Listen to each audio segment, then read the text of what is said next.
and we are now 11-0 in week 1 here in terms of series going one-sided.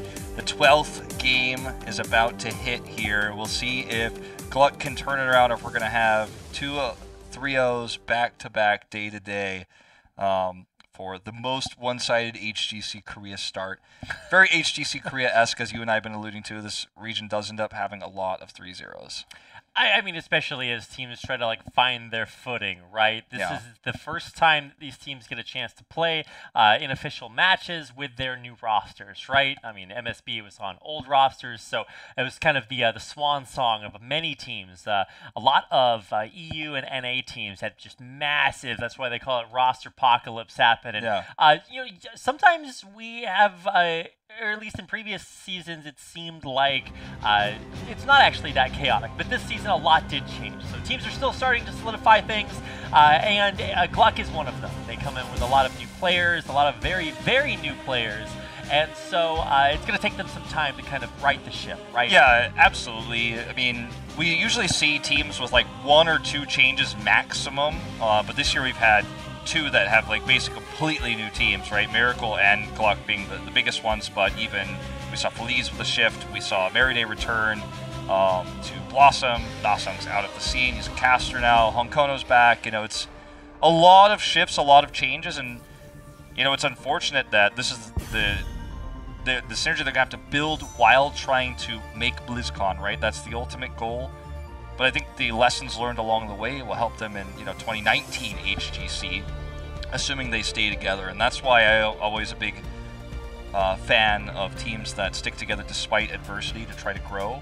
And most teams have split up and changed their rosters this season, have been together for a long time. So I could say, okay, well, they tried it for a while, it didn't work. Like Miracle, it was a long time running that roster, it was not working, and sometimes it's time for a change.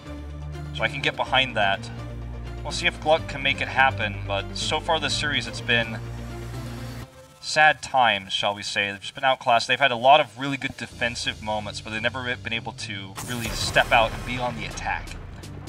Well, I think one thing that we can all agree on, it's good to be into our draft flawlessly, managed to fix everything, and so we can go into a whole new world. We've got Malfurion and Genji ban. I don't think either one of those are big surprises. Still have not seen a single Garrosh pick or ban on the day, so that is still a little weird to me. We even had a variant ban, and that definitely did not make sense to me, but we're going back at it with a Maiev first pick for GLuck, and we'll try it again. See if they can have some more success with that pick this time.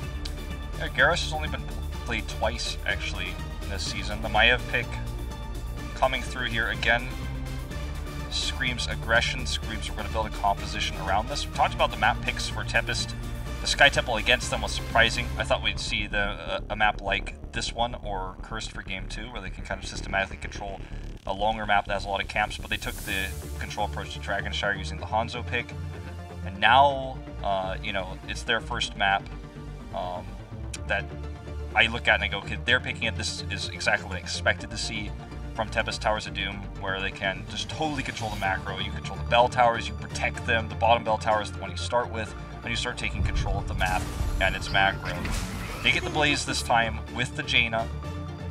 So not only, this was the second rotation we saw, basically, from GLuck last map, so they're taking those heroes away that GLuck tried to pair with the Maiev. I wonder how many eggs GLuck are going to put in the Maiev basket, right? I mean, you talked about earlier how every time you first pick a Maiev, it kind of dictates your composition, but it certainly did not go quite as well for them last game, and now they won't have the Blaze or the Jaina, which were 2 of their big combo pieces for the cage, so I mean, it's going to have to look totally different this time around. It certainly will. The Stukov is still available, and I think that's one that would be well to consider not picking this time, because Stukov is not going to save you against Jaina's burst damage. You need a healer that's going to be more consistent against that. Perhaps wait, maybe grab the Karazim. If you get Stukov again, you're going down the Maiev path, which just has not worked well. They wait on the support. Tyrael's always going to be good with Maiev, absolutely no matter what. This time they get a global. They can control this map that's so global based. They get the Dahaka early. I like the adjustments to the draft here. This draft is not about the Maiev. It's about you know, saying Tempest, ban what you think is going to be paired with the Maiev here in terms of secondary DPS, but in terms of what we're trying to do with this map, it's not an all-in Maiev first pick. They've altered the draft to account for more flexibility. Right, it's not quite as straightforward, and it's also not going to be one where they try to all-in on the Maiev, get countered in the next ban phase or in the next pick phase, and have to change course in midstream. So it's, I guess, more versatile. I still don't know if it's quite the answer that they need.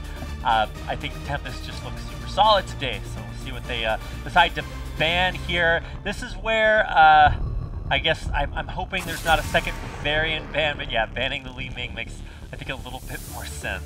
Yeah, I don't know what that variant ban was about. I'm going to try to ask Tempest, or maybe it'll be in the interview afterwards. And maybe I can bring that to you guys tomorrow, what the answer was. Didn't run into any Tempest players I could talk to during the commercial break. I'd rather not reveal any of their strategies mid-series anyways, but GLuck, it's a tough ban here. You know, you don't have to support yourself, so you can't support choke. You can't really, I mean, I think the Hanzo ban is safe because it's very powerful with the Jaina Blaze. Otherwise, I mean, you have a tank. You could try to ban the Johanna if you're looking for an auto attack hero. This ban, I think, is rather not going to stop Tempest from what they want to do necessarily, but it's going to take away a hero that means the next two picks for GLuck are going to be stronger. It's probably going to be, this ban is going to tell us more about GLuck's composition, I think, than Tempest's. It's the hammer ban though, so scared about potential poke, which has been pretty common recently, the hammer ban. It's in teamfights bursty, otherwise very poke based, used mostly against Garrosh, so not the most common hammer ban, but we've seen it floating around a lot. I mean, they might want to go into that a little bit later on. I mean, they already have Tyrael, so I don't know what they're super worried about there, but I really just want to see where Tempest are going here, because it seems like, they have a lot of the components that GLuck had last time. The meta may be a little bit more burst focused, so I want to see if they're going to go that direction. They've already banned out Li Ming, but actually, wow, going to go with Diablo, Karazim. So they have a support that does massive damage. They have two frontliners, the Blaze and the Diablo, that have fantastic crowd control, and they have Jaina to do the damage. Terrifying draft. All they need now is a consistent auto attacker to clean it all up. Hanzo's the perfect fit. For GLuck, they may want to even consider taking Hanzo themselves, just so that they can deny the pick. I don't think they will. I think they're just going to go with something, similar to what we saw last time, another burst DPS. Junkrat, again, is a choice I mentioned last time, was an old Overlord pick, but he's now playing solo laner. He'll be playing the Dahaka here, so where they take this is still a little bit up in the air, and this draft is by no means standard on the side of GLuck, given how they picked the Tyrael and the Dahaka earlier. They picked it for flexibility, but now we have to bring it back to the first pick. What are you going to synergize with the Maiev? The Stukov, they can still grab it here if they want to go for that combo. Deckard works similarly to Stukov. He can, stay a while, listen, sleep everyone inside of the cage. You can use the sleep to set up a cage. And Lenara does a lot of AoE damage inside. And again, we've talked about this many, many times since Lenara is now meta, but she's a very strong pick against the Karazim, so I can get behind this. Is it standard? Is it the greatest draft ever? No. But does it suit the picks they've chosen? Yes. And they have a global, so there's a lot they could do with Lunara's Nature's Culling, pushing hard, controlling the map, controlling the pushes, defending the sappers. The comp is all around very good. It doesn't have a direct theme, and there's the Hanzo I was talking about, but it doesn't have a direct theme where it screams, this is what this draft is about. It's not a Maiev draft specifically. It's just a good all-around draft.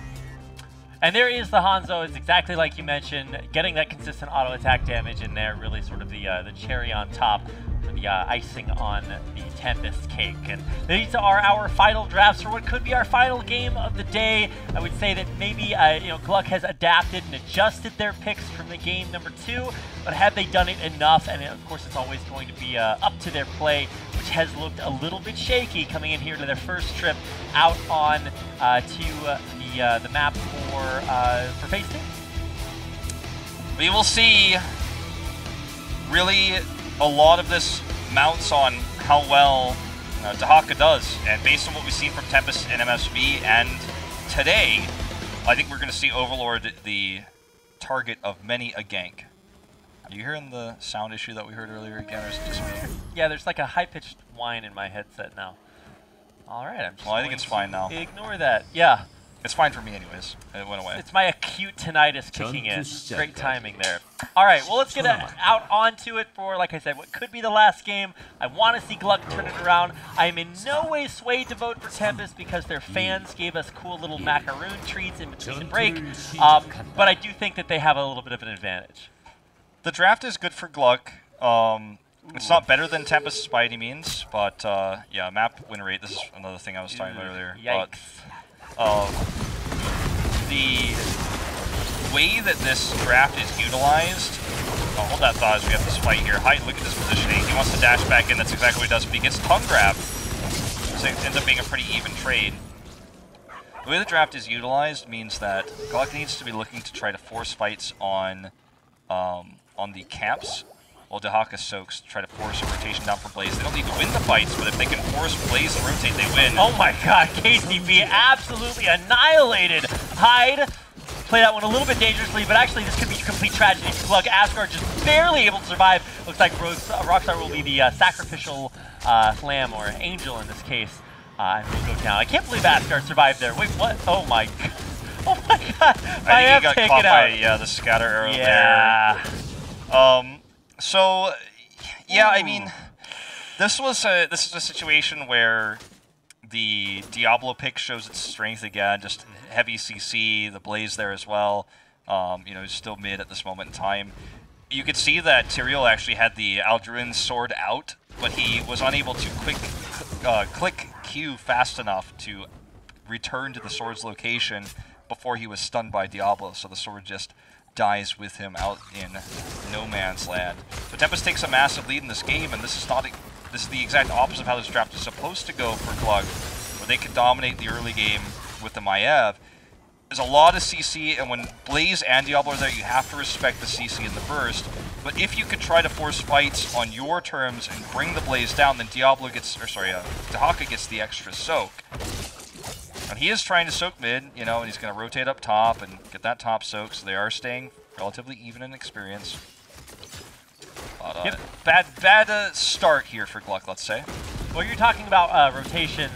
Blaze able to shove top, forcing Dahaka to go all the way up there, and then is able to come right down through mid. I thought he was actually going to soak mid, but it looks like the rotation's coming through here. Right as GLuck want to fight, Tempest are there just in the nick of time. It's a trade kill as Jaina goes down there, but I think Maizen and, yeah, the rest of GLuck are not in an overly great spot. I mean, Overlord's got a ton of health to work with, but I don't know how long that's going to last. How is Good still alive? He avoided the ceiling as well. Dami's on the point. They want to win this fight. Good's coming back in. Scatter Arrow doing that extra damage. Look at the auto attacks. Good. He's so low, but he's still going to survive. They're going to wipe this. They're going to win it. God. Will anybody die to Tyrael? No. The globe helps save Hyde, and they walk out with the camp. I can't believe that. Good does not deserve to be alive. He even took that Heraldric Cube straight to the face there at the end and still stayed alive.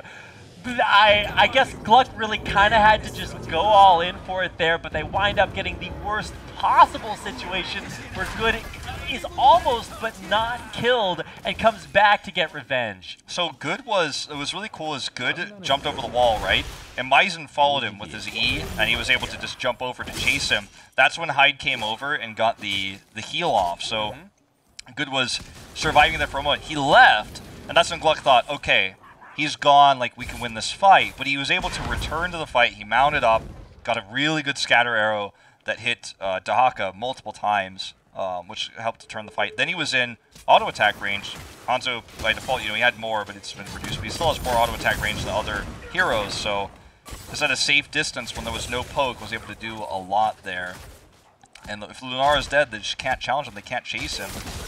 If he had 1 health or 10, it doesn't matter. If he had 1 health or 100, it doesn't matter. If they can't hit him, he's able to do full damage. And so just showing further the power of Hanzo. No matter how much they nerf him, I think for a long time until his kit is changed, he's just going to be relevant. Hanzo's auto attacks now heal his opponents. I don't know what they're going to have to do to this guy. I mean, he's just still so consistently strong. We had 8 kills in 4 minutes, and if it keeps going that way, we are just going to have a slaughter on our hands, Wolf. I mean, If they made it that way, people would still pick him because his camp clear is still really good. Like, you can't hurt heroes, but like, I mean, you still can clear that camp real fast, so I think it's worth it. You can still stun people, even if the stuns, you know, he can't follow up on them. He's just an all-around good hero because of his kit, not because of his numbers. If you tweak his numbers, he becomes irrelevant very fast, so he's a very difficult hero to balance because of the way Scatter Arrow works. Yeah, just so potent. I was a little bit worried Cyan was going to overcommit there as Maizen was wrapping around from up top, trying to go in, but not going to overcommit too close to enemy towers. So, I mean, what do you really do as GLuck? You've tried and failed to team fight before, and now it looks like they will be the recipient of an incredible Tempest engage, which almost instantaneously is going to result in kills as Tyrael does go down, and his explosion is not enough to find any other kills, and Asgard has to head for the hills. I mean, hold that thought. They do grab good here. Finally, Overlord's able to help make that happen. Lockdown gets caught by the cube here, and has to avoid the scroll of sealing, so dies as a result. They're finally going to get these picks here. There's the chase, another cube on the hide. He's going to die DOT. Lunar gets the triple. Tempest remains with an experienced lead despite the kills, but finally GLuck is able to take this defensive fight yet again. Yeah, okay, so I called that a little bit wrong to start out with because it looked like Tempest were the ones to start that out with a great engage, but what turned that around so badly?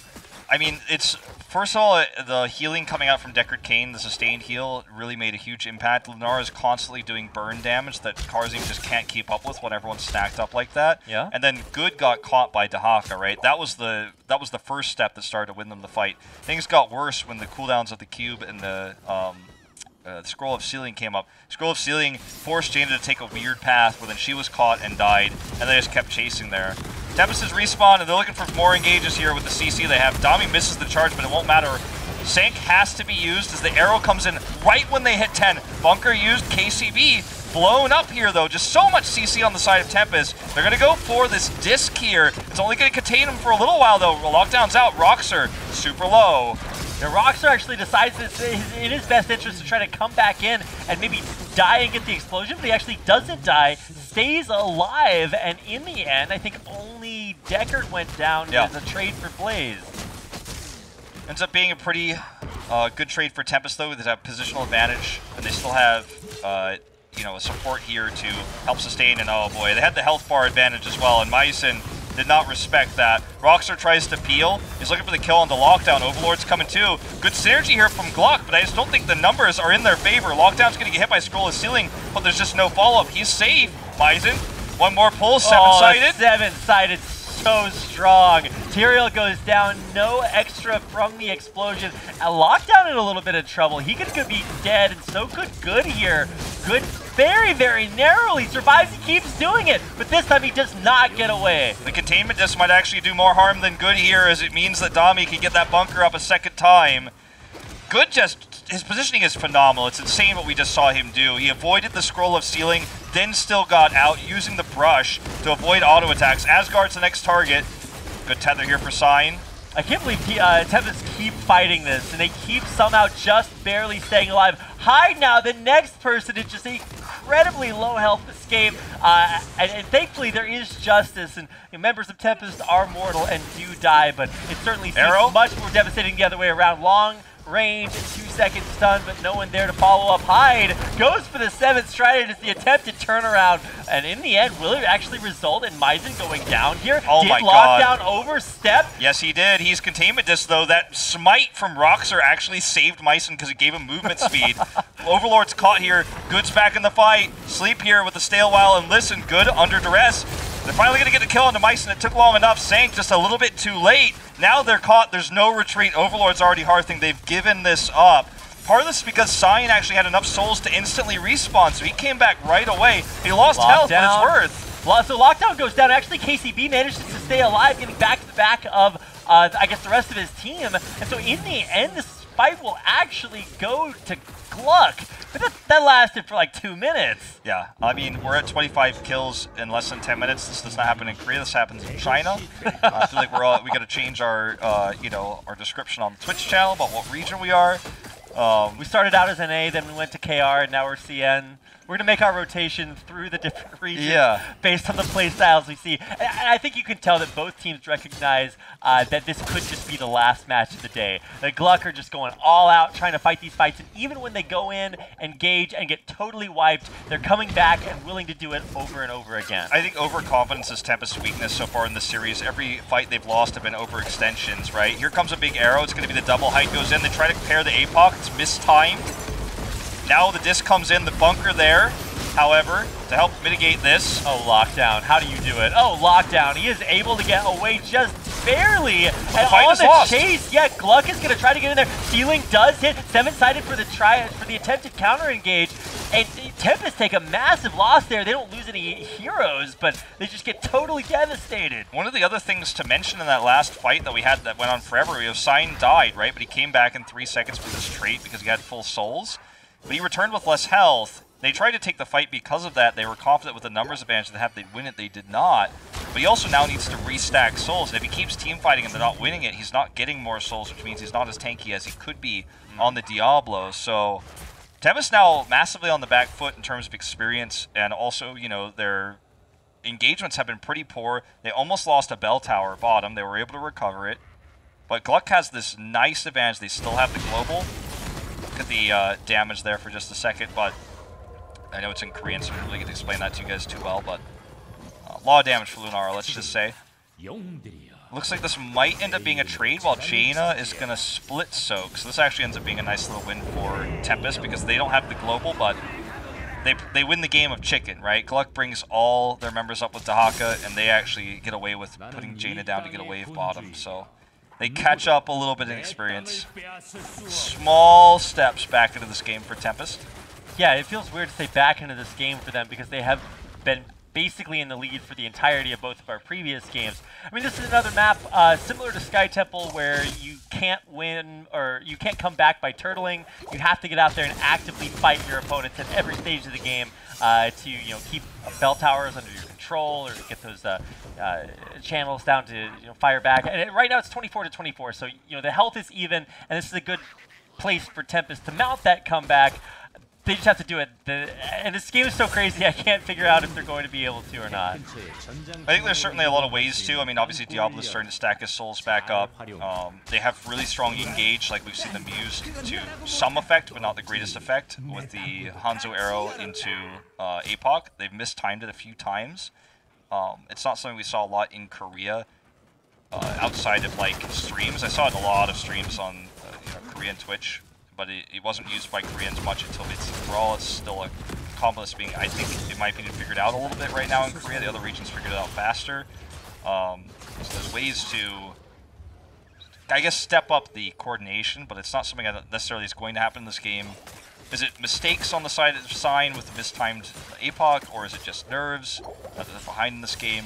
We won't know until it progresses further, but right now there's no objectives to fight, or until now there's been no objectives to fight over. This is the last triple altar phase, so global advantage to GLuck, right? They can trade top, and then have Dahaka come down to channel here bottom, so they'll take an advantage if they can win that fight. So they're looking to force a fight here, and then Dahaka can come down before Blaze can, because of that global. It's a game of chicken. They're going to both try to maybe soak mid before that happens. 16 is up for Tempest. They bought enough time. Here's the fight. Yeah, rocks are going in there. We haven't seen Dahaka come down at all yet, so that's really missing in this fight. Maizen actually way back in the backline on top of Lockdown. The Lockdown's going to turn the damage right back around, and Maizen will go down. It's a trade there as Tyrael takes out Hanzo on the backside, and Lockdown's got a lot of damage over time, so has to be very, very careful off to the back. The APOC not actually as impactful as I would have expected. And I think this actually might be a tragedy. Lockdown and Hive, will they go down? The explosion's enough to take one. One of the brothers, but not both, as he splits off.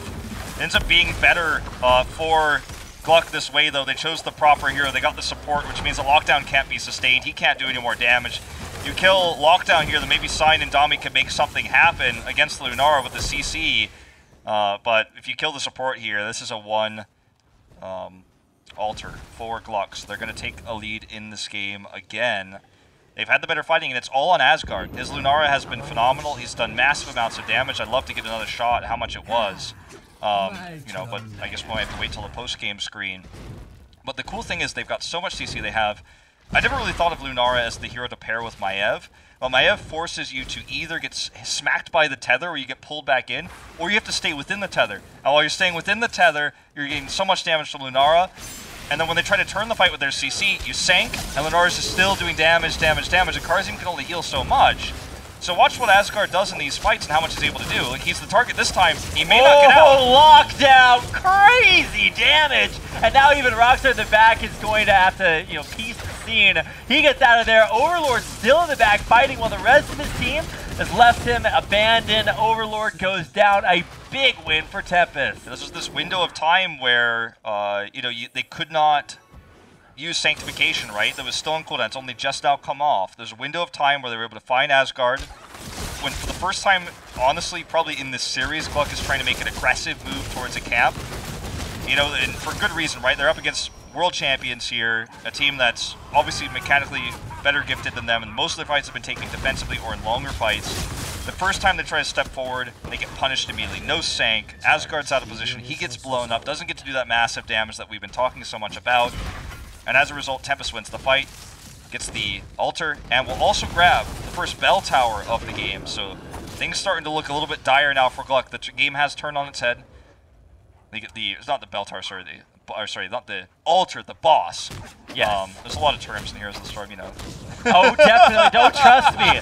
I'm like preparing, right? And I'm like, all right, we got all these different terms for the different maps that we have. So I'm like writing them down, and like 2 pages later, I'm like, well, these notes are just not very helpful. So in the end, they do tie it back up, and of course, with this altar, it is going to give a what's that? 4 to 5 tower advantage, or a 5 core health, I guess. Core health advantage. We don't have the best term for that one yet. But Tempest is now in the lead for what feels like the first time this game. And I don't want to give total credit to Lockdown, but he did have a big blow up, like you mentioned, immediately onto Asgard in that last fight that really turned the game in Tempest's favor. Yeah, I mean, unfortunately for Lunara, you know, there's no escape. If you get caught by a Diablo stun and there's Jane on the other side, you're going to die. I mean, she has Northern Exposure now. You see that negative 25 shield that shows up. That means that, you know, damage is increased by 25% to everything that hits her. And that's a level 16 talent of Jaina. It's one of the strongest talents in the game at 16. It makes it a level lot easier. This APOC does not work out. Scroll of Sealing goes up here, does not hit any heroes. They want to commit with the Sank here. Tempest is still fighting under this bell tower, but the huge Oh my god, it catches 3 members, and Tempest are going to get completely destroyed. Lockdown down, and everyone about to follow him. Dami gets pulled back in there. High trying to come back in and help out. It's the bell tower. Still going in, and it looks like that final engagement might be able to take out Rockstar. No, he's somehow still alive. The Tyrael survives, and this is just going to go from bad to worse for Tempest as Hyde and Sign are forced to tuck their tails between their legs and escape. The rest of their team not quite so lucky. Well, you know, the bell tower really paid effect there with no minions for tanking. You know, it was actually fighting the members of GLuck. They still got the better trade, but it could have been worse. You know, it could have been even. They should be able to guarantee themselves this bell tower, or sorry, not bell tower, altar. They got the bell tower back. They should be able to bring this to an 11-12 game. It's just that the bigger story here for Tempest, they're not worried about the core health so much as they're worried about the fact that GLuck now has 20. All the advantages they retook have been lost now. The global effect of Dahaka with full health bell towers across the board is not, it's not something to shake a stick at. Like, Dahaka can actually start to make this very frustrating in this late game for Tempest. Man, that stay a while on list was actually crazy. It was insane. It was so well placed, and the Sank, to allow everyone to get into position, the Sanctification gives you movement speed, and it obviously allows you to move through invulnerably, so that Sank was well placed by Rockstar, who's actually had a great Tyrael. Very impressed. Yeah, gotta give credit where credit is due. Like I said, a new combination of players and some new players in that combination for GLuck. So this game, you're actually really starting to see what the potential for GLuck can be. Like you said, against a World Championship caliber team for Tempest, they have you know, maybe been struggling a little bit against the top teams in the world. But that's that's not where you would put GLuck. And so to see Tempest come back to Korea and have this be what their first showing looks like, maybe raises a few more questions for what Tempest is going to look like against stronger teams. Yeah, I think the biggest question raised for Tempest is where is their humility? I feel like there's not a lot of humility here. Oh, there's the APOC, an instantaneous explosion. Sank doesn't connect, she's dead, and that's a one fight already for Tempest. No stay a while and listen, that's a pretty boring story this time around. An immediate 2 kills sets Tempest up in a great way, and this might even be just enough to just push all the way through this bell tower. It's going to be 1 kill, 2 kill, and maybe even more, but did they overextend? Good once again, going to have to do that magic trick where he somehow stays alive. He'll be picking up a few potions, or at least, okay, that didn't work the way I wanted it to. Sign goes down here. He's got the souls to respawn instantly. The Jaina damage here nearly kills Overlord, but he escapes. Really nice pulls here from Aizen. Good with the long-range scatter arrow. I think GLuck should just walk away here. Thing is, they saved the bell tower. That's so huge. But still, 2 altars available. They can't let Tempest get both because Diablo instantly respawned. If Tempest gets both, the boss is about to respawn. In fact, you can see it come in here right now. So the boss respawns. If they get both and the boss, they win the game. So GLuck cannot allow this to happen.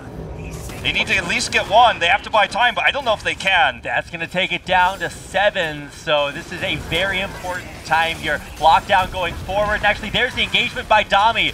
Nice burrow there by, I think it was Overlord, but he's still going to die here. Rockstar and Asgard fighting under cover of those battlements, but it's not going to keep them alive any longer. The bunker in the way, saying you shall not pass. Asgard pushed back. Rockstar can't get back on. Okay, and even with a great stay a while, and listen, is that enough to turn this fight? Asgard needs to stay alive. He needs to do the damage. There's a triple stun, or triple root. No one's there. Asgard wants to get these kills though. He can. If he doesn't die. He gets totally turned around there. Sign might die from the damage over time, but it looks like he'll just barely stay alive here. I don't know if this is going to do it. He needs to get some kills, or else the boss goes, and they can't. The heal comes through. That's game. So close there for Asgard to get the damage done. 2, I feel like we've had fantastic plays from Rockstar all game long, but 2 missed sanks this game, and that last one was just a little bit mistimed. If he gets the sank off and Asgard lives, he kills everyone, but he couldn't do it. Or I mean, in theory, he kills everyone, right? But Tempest wins the longer fight. They win the triple. They got the double altar to the boss that I was mentioning. Perfect timing for the boss to come up for them. Very lucky in that regard for how the game played out. But again, where's the humility was the question I want to come back to, because there's no... I feel like there was no humbleness on the side of Tempest. They treated this opponent like it was an amateur team, and sure, there are amateurs on this squad, but they did not show proper respect for a team that has really good defensive engagements. And against GLuck, maybe they still take the 3-0. Sloppy third game, a few misplays on Dragonshire. But against a team like Ballistics, Gen G, maybe even Blossom, this kind of play, this kind of overextension is not going to work out. In fact, it may be what causes them to lose their footing further on the season. So we'll have to revisit that. Well, this seems to be a trend for Tempest. If you recall the last regular season game that Tempest played going into mid-season brawl, they actually, I think they lost 0-3 against, was it Phillies? It was some bottom tier team that destroyed them, and it just really surprised GLuck and I, because I mean, Tempest are one of the best teams in Korea, and they did not respect their opponents. Here again, a little bit of disrespect. It's not going to be reflected in the 3-0 that they did take, so maybe history will forget about that, but it will be a trend that will bite them when they go up against stronger teams. This is a 45 kill game. This almost never happens in Korea. You know, this is like unheard of, right? Asgard takes, by the way, 73k. Lockdown at the end of the game, with Tempest starting to turn it around, does take a lead in damage, but you could just see the effect that Asgard can have in those fights. In that last fight, if he had been sanctified and got the movement speed and was able to get into position that either Tempest leaves or they all die. The sank was just a second too late, and both Asgard and Rockstar die and the game ends. But yeah, it's like, disrespect is not something we normally talk about in terms of Korean play, and I don't want to try to say that like Tempest thinks they suck or like they're like being mean or like BM. It's just that like I think they figured in some of those fights like, okay, like we can make this happen. And Hyde and Good had these god tier moments where you're like, ho ho ho, but you know, like they were on the edge of dying so many times, where against a better team, they do die, they lose fights, and they lose that game. Yeah. So, you know, sometimes it's better to walk away and look for another objective or give the altar and try to look for small advantages. That long fight in the bottom was the biggest indicator of, like, guys, like, you know, you're going to throw this game away if you keep doing this. I mean, there were so many moments where the game absolutely could have gone one way or another. Good kept escaping with just like the last sliver of HP. In one of those final fights, I felt like he was running over like the Deckard Cain potions. I'm like, I don't think you can pick those up. They only work for one team. But I saw that. I was like, oh, that's what he's trying to do, because he was just at 2 HP. And I'm like, okay, well, this guy just deserves to die at some point. I think maybe one of those fights he did. But for the most part, he was able to just barely stay alive. And that game did kind of seem like it was lockdown in Asgard, seeing who could blow up the enemy team by themselves the quickest. And you know, in the end, maybe lockdown does that job slightly better. But I think they were both at like almost 75k a piece. Just insane damage. These team fights, the kill numbers, just. You know, I was certainly not prepared for that. Like you said, maybe we're taking a trip through HGC China for a second, but wow, what a final game to end things on. It was a fun one. It was a close one. The closest game we probably had all our first 2 days of HGC Korea. My big takeaway from today is, like, Lunara seems really good right now in the right hands, and she's never really been very popular outside of Europe, especially not in Korea. Even during the double support meta, Europe already figured out Lunara was like the greatest double support target, but Korea was like, I don't like that. But you could see with these great Lunara players what she can be capable of and what she can accomplish. The Tomb of the Spider Queen game we saw previously was like, whoa, like look at the damage. Asgard, even in losing fights, was almost able to turn it. So it was pretty enjoyable to see. I think we will see a lot more Lunara in the coming days, especially against the Kharazim. It's been kind of a trend. Well, here's a look at our second series of the day. Tempest, of course, with the 3-0. That doesn't reflect how close that Towers of Doom game was. That's a game that, I mean, I'm sure when we have our highlights come up, it will include many clips from the Towers of Doom game, just because there were so many iconic fights. But, you know, it was, in the end, a 3-0 day. Another one. Yep, so 3-0-3-0 is a 6-0 for yesterday. 3-0-3-0 is the 12-0. On the total. We'll see how long it goes. I was going to say, we still have one more day of HGC Korea left, so we'll get GLuck back in here and see if we can keep the trend going. I got bad news, though, if you're hoping for no 3-0s tomorrow, because we've got Tempest versus Feliz. Oof. And then we got Miracle versus Supernova. And with how Supernova's playing, that's going to be a great series, but like it could end up being a 3-0 either way, because this is actually going to be the greatest test of both teams' power levels, because Miracle, everyone's saying they're the greatest team. Then they lost to Ballistics, but it's Ballistics. And then Supernova, everyone's saying like, oh, they look pretty okay. And then they crushed, but it was Feliz. So this match, the second match tomorrow, is definitely one to watch, even though it doesn't have big name teams per se. Like, it's one to mark your calendars for guys at home. If you actually own a calendar, and if you don't own calendars, I feel like are going the ways of books. Like, unless you really have to have like a super scheduled lifestyle and the way that you schedule that as a calendar on your wall. Otherwise, just put a note in your phone, or just open your calendar app. That's what I should have said. There we go.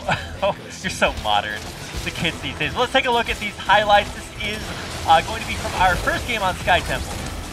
This is going to be the fight that goes really well for Tempest. This is not the fight that we saw later in the bot lane where Overlord actually helped turn everything. We're just going to pretend like that didn't happen. Let's see if we get any shots of those top lane fights. Doesn't look like it here because we're 17-15 in this game right now in this highlight. This is just another example of how impactful Johanna can be. Look at, they turn on Sign, right? But he's not scared. He keeps walking forward because he's looking for that next condemn, and he's pulling everybody in. And it's just an attempted swipe there from Stukov to try to disengage, but it doesn't matter. Even though Volstad's dead, everyone's so low that Dami can carry the fight. He had top hero damage that game. And then in this game, I don't know what we're going to see. This is going to be crazy. Okay, this is when the first time Asgard overextends and dies. Look at that extra damage coming in from the Northern Exposure, the 25%. You can see this, he dies in 1 second. And that's it. The arrow connects with him as well. There was just no way out. Yeah, lockdown with a huge explosion. In the end, there's really no way that GLuck could come back from that. And they actually did try, but weren't able to. Let's go ahead and hit into our interview. Yep, it's signed. 가장 첫 번째 질문으로 네. 포지션 변경 이후에 첫 경기 치른 소감이 어떠신지. So you guys 우선은 저희가 changed 포지션 positions. 변경했을 때 걱정을 좀 많이 했어요. How do you feel about your first 어떤 game 식으로 with this? 바뀔지를 Just a 저희가 little bit worried about 이상적인 it? 걸 바라고 한 거긴 한데 그대로 안 될까 봐 걱정을 했는데 나름 괜찮은 것 같아서 기분 좋아요. So he's very happy that it's been like, pretty good. 네, 우선 He feels 3대 1로 really 이겨가지고 satisfied with it. 만족스러워요. 네, 알겠습니다. And obviously 그리고 pros here for 저는 to dominate 오늘 good swap. 아까 템페스트의 경기를 이렇게 보면서 3세트 내내 느꼈던 점이 5명이 한 명처럼 움직이는 느낌을 It said 계속 like after watching 받았어요. the game 3, it felt like 혹시 you guys 노하우가 were all 있다면. moving individually, like you 우선 were, 저희가 all 이제 five of you were 다른 playing like 상위권 your 팀들하고 own 똑같이 way. 저희가 되게 오래된 팀이에요. 그래서 합을 많이 맞춰온 것도 있고 또 생각하는 게 좀 똑같아요. 그러니까 다들 들어가고 싶으면 들어간다는 마인드가 있어서 So 그게 we've 좀 been 잘 together 맞는 for a 것 long 같아요. time, and so we 원래 actually kind 약간 of 좀 just 오래된 move as one, even without 것만의 그런 communicating. Sometimes 강력함이 좀 we're 있는 just 것 kind of 같아요. 마치 someone's going in, we're all 영웅, going in. 카라짐과 뭐 데커드 이런 느낌처럼 해설진에도 있죠 그런 사람들이. 김정민 씨가 있고요. 또 누가 있죠? So they're talking 다른 about 정민 형도 있죠. talking about the Marine 그렇죠. and 자, 다음 King, the 질문으로 Green casters 넘어가도록 talking about 하겠습니다. Deckard Cain 내일 and 이제 펠리스 상대로 Karazim is just 이제 get 또 the 나오셔서 경기를 하셔야 되는데 어떤 경기 펼치실 예정이신지. 우선 오늘은 좀 저희가 오랜만에 경기가 좀 들떴던 것 같아요. 그래서 So it feels 약간 like it's been a 침착하게 long time. 하면은 이렇게 안 비벼졌을 것 같은데 내일은 좀 더 we've- 침착한 모습으로 경기하면 좋을 것 같아요. It's been a long time since they've been 네, able to 그러면 show 내일도 games in 빠른 the studio. 태그 It was a 기대해 good, 보면서 like a good experience, and 중계진 분들 obviously 나와주세요.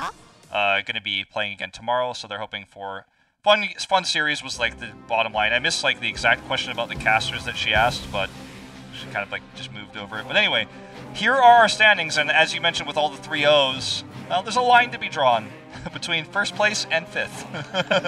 Well, I mean, we have gotten a chance to see every team play at this point, so we kind of have an idea about the relative power levels, Sure. but it's only our second day of Phase 2 of Part 1 of HGC Korea, so we've got many more games to come, and I think that it does make a whole lot of sense to see Genji, Ballistics, and Tempest up at the top, and teams like, GLuck, Miracle, and Feliz down towards the bottom, but of course all this is going to change over even just tomorrow. We'll get a chance to see, I think Miracle versus Supernova is really going to be kind of the telling tale there.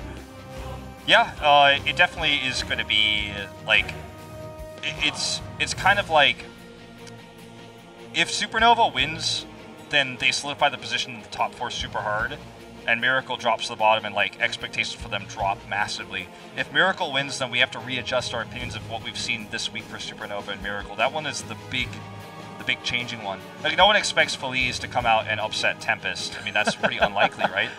They upset them when Tempest didn't show up last season, but that's a different story entirely. Yeah, and keep in mind this is a Fleas that has lost guys like Frankel, who is just a really big power player for them last season or last phase. But here's a look at those matchups that we were talking about: Fleas versus Tempest and Miracle versus Supernova. Will be starting at this exact same time on Sunday. Yeah, so make sure to, open your phone and say, like, Siri, remind me that Miracle versus Supernova is tomorrow at this time. Well played, Wolf. Or just, follow the Bliss Heroes Twitch channel. That'll let you know whenever we go live with HGC in whatever region it is. Yep. Of course, it was good to have a very high number of you tuning in today for HGC Korea. Yeah, we had a lot of you guys today. Yeah, it was a little bit of a crash course for me, but of course it's good to be back here in HGC Korea, maybe a little bit more frequently, but of course thanks for the carry as always, Wolf. I really enjoyed casting with you. It was a totally different experience because I haven't cast with anyone outside of, casting international events, but GLuck for like a year and a half now, so it was really refreshing to be able to cast it with you. I never got to cast with Rally either. It was just GLuck ever since HGC started, so been a fun, refreshing experience. Really enjoyed having you here, and we'll be seeing you more next week. But for tomorrow, it's going to be myself and GLuck. Do not miss that Supernova Miracle game. It's going to be epic. And for myself and Rapid, we'll see you guys next time.